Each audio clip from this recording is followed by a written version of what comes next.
कथावाचक अनिरुद्धाचार्य ने कुछ दिनों पहले लिव इन को लेकर मुतनाज़ा बयान दिया था। इसके बाद वो कई बार इस तरह की बयानबाजी करते हुए नजर आया। अब उनकी हिमायत में साध्वी प्रज्ञा ठाकुर भी आ गई हैं। साध्वी प्रज्ञा ने वृंदावन में अनिरुद्धाचार्य से मुलाकात की, फिर जो कहा उससे नया तनाज़ा पैदा हो गया है। रिपोर्ट देखिए।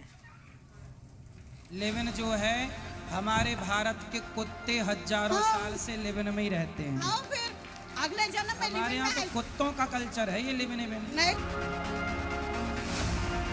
आपने कोई अपने से बना करके नहीं बोला है। मैं आपकी बात का समर्थन करती हूँ। उस सोच का परिणाम ये है कि स्कूल कॉलेज वहाँ भी लड़कियाँ जाएंगी तो अर्धनग्न रहती हैं। बिल्कुल।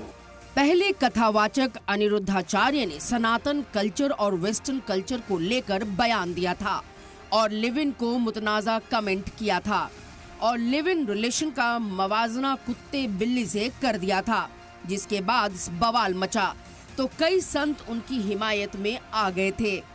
अनिरुद्धाचार्य बार बार लिव इन को लेकर अपना बयान दोहराते रहते हैं, क्योंकि अब लड़कियां लाते हैं 25 साल की।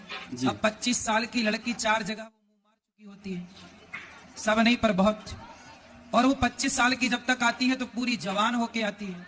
जब जवान होके आएगी तो स्वाभाविक है कि वो अपनी जवानी कहीं ना कहीं तो वो उसकी जवानी फिसल जाएगी या जाएगी। और अब साध्वी प्रज्ञा ठाकुर कथावाचक अनिरुद्धाचार्य के बयान के सपोर्ट में आ गई हैं। साध्वी प्रज्ञा ठाकुर ने वृंदावन में अनिरुद्धाचार्य से मुलाकात की। मुलाकात के दौरान उन्होंने कहा कि आपने कुछ भी गलत नहीं कहा।